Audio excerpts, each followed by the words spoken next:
Just to show you how unusual things are starting off here, Nick, will you read what my topic is? It says names and it says names. Names. And Hirosada comes up and we'll end up talking about names. So hopefully I got some different stuff to pass along to you. I'm mostly about names. I've always been interested in different names and how things go. I think it started when I was a kid. I was into sports, and there was a major leaguer named Furpo Marbury. Played way back in the 20s. And it extends all the way up to now. There's a guy on Kobo 4, he does news and weather, I think his name is Theron Zahn. And there's all these different names that people have. And one thing I've just come to realize is when it comes to names, anything goes, really. Anything goes. And we kind of heard some of that already tonight. I went to high school with a kid named Kenny Denny. I dated a woman named Debbie Bryan. She had a brother named Brian. Sounds like his name fell into a copy machine. All three Bryans were spelled differently, but still, how did you do that to your kid? And they really. I knew a woman who was a triplet, and the three kids were named Esther, Lester, and Chester. You can't make this shit up. I mean, that's just the way it is when it comes to names. I got a job as the the radio play-by-play guy for the Husky softball team. I just retired after this past season, but I wrote a book about my first 25 years. This is it right here. It's called Painting a Purple Picture, and I dedicated an entire chapter to the unusual names that I got to call on the radio over the years. And when I was going through all my score books and writing the chapter and writing the book, I luckily had one unusual name for every position on the field. And I'll read them off to you. I won't do the schools, it'll take forever. But the first baseman I had, her name was Goose McGlone. The second baseman, listen to this name, Sojourner Moody. That's her name, Sojourner Moody.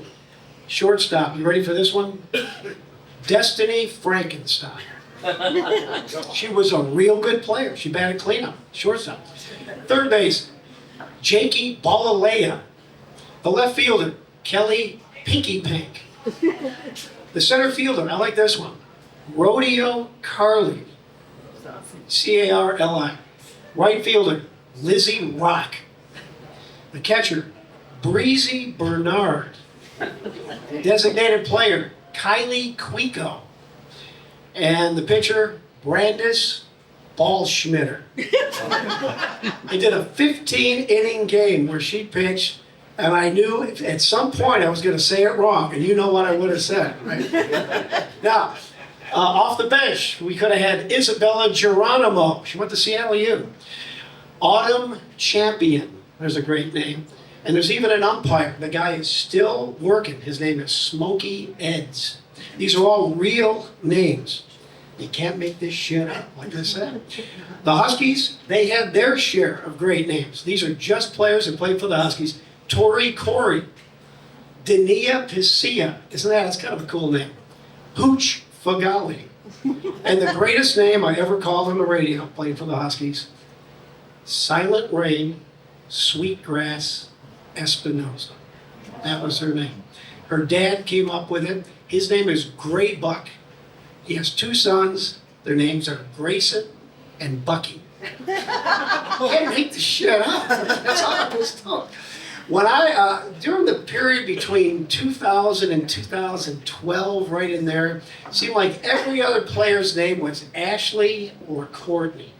Ashley, Courtney, Ashley, Corley, they were all over the place. And then along came a player from Purdue, and her name was Ashley Courtney. That was her name. So those are unusual names. My name is Mike Brown, which is nothing to get excited about, let me tell you. However, I do have some stories about it. I have met, literally shook hands with 41 guys named Mike Brown. They're all over the freaking place, believe me. Remember when phone books came out? They land on your front porch, the guy come by, drop them there. I got into a habit of immediately opening up the book and seeing how many Mike Browns there were in the phone book. My record is 27. Now they can be Mike Brown or Michael Brown. To me, they all count, right? 27, that's the record. That was here in Seattle. That was kind of fun to always do that.